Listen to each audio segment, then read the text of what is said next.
لو هختصر قصة فاتي في جملة واحدة، فهي قصة شغف بدأ من ريحة الخبز وتسويق ذكي خلى الناس تعيش معاها كل خطوة، والاتنين مع بعض صنعوا نجاح استثنائي.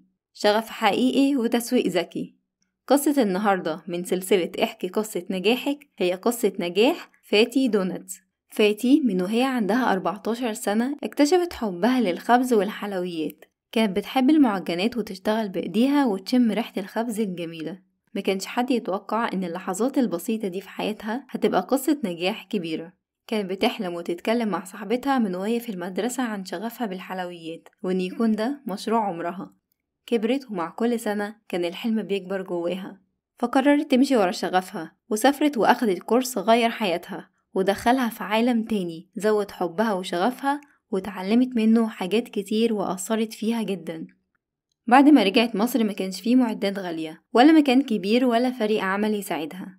بدأت بمصروفها في مطبخ صغير ومعدات بسيطة وأدوات قليلة، لكن كان عندها أغلى حاجة: عقلية كبيرة وشغف ملوش حدود. بدأت تجرب وصفات كتير، كان كل مرة تزود مكون وتنقص مكون تاني لحد ما وصلت لوصفتها الخاصة المميزة، وهي عجينة الدونتس الأساسية. وطول الوقت بتجرب نكهات جديدة وفليفرز تانية بتضيفها لوصفاتها وبتطور منها طول الوقت. وأكتر حاجة ملفتة في حكاية فاتي إنها ما شاء الله دايما مستعدة تدفع تمن نجاحها. كانت بتنزل من بيتها 3 و4 الفجر في عز الشتاء علشان توصل لمطبخها وتبدأ يومها في وقت الناس تقريبا كلها نايمة. تفتكري ايه اللي يخليها تصحى من نومها وتنزل في الوقت ده؟ الإجابة واحدة: لأن عندها شغف وحلم كبير بيدفعها كل يوم إنها تكمل. لكن الجزء اللي بيميز فاتي بجد إنها ما شاء الله مش شاطرة بس في المعجنات، لكن هي كانت من أوائل الناس اللي لم تكن الأولى من خلال متابعتي ليها اللي استخدموا التسويق بطريقة الستوري تيلينج على التيك توك وعلى الانستجرام. فاتي ما كانتش بتصور دونتس وخلاص، فاتي كان عندها قصة وشغف عايزة توصلها لكل الناس. حلقاتها بتاخدك الرحلة كاملة وتعيشك الأجواء، فبتحكي وتصور ورا الكواليس يومها كان عامل ازاي، غلطة وقعت فيها، مشاكل واجهتها، وتشارك فرحتها لو اشترت أداة جديدة من أدوات المطبخ، وفرحة عميل وهو بيستلم الأوردر، أو رد فعل عميل فرحها. حاجات حقيقية مش محتوى متصنع، خلت الناس تعيش معاها وتشوف خطواتها وتكبر معاها، مش بس في مصر، لأ ما شاء الله دول عربية. ناس كتير قبل رحلتها لمصر كانت بتحجز وتطلب اوردر علشان أول ما توصل تستلمه. فطريقة التسويق ستوري تيلينج هي بنفسها نصحت بيها كل الناس اللي حابة تبدأ مشروعها، وازاي الطريقة دي كانت من أهم وأكبر الأسباب في شهرتها، وصلتها من مطبخها الصغير لأنها تظهر في أكبر برنامج في مصر وهو شارك تانك. حكت بنفسها في البرنامج إنها وصلت ل 400 مليون مشاهدة على السوشيال ميديا في أقل من 8 شهور عن طريق 1000 حلقة محتوى نزلتهم على تيك توك وعلى انستجرام من غير ما تدفع ولا مليم دعاية. واتكلمت في نقطة تانية مهمة جدا، إن أهم استراتيجية هي اتبعتها في مشروعها هي التخصص، وده بالظبط اللي اتكلمت عنه في الحلقة اللي فاتت، وهو إنك لو بدأتي مشروع أكل وحلويات اتخصصي في نوع واحد بس، لأن ده أولا هيسهل عليكي وهيخليكي مركزة، ومع التكرار كل مرة هتتطوري فيها وهتضيفي لها حاجة معينة وهتعمليها بشكل أسرع وهتبدعي فيها.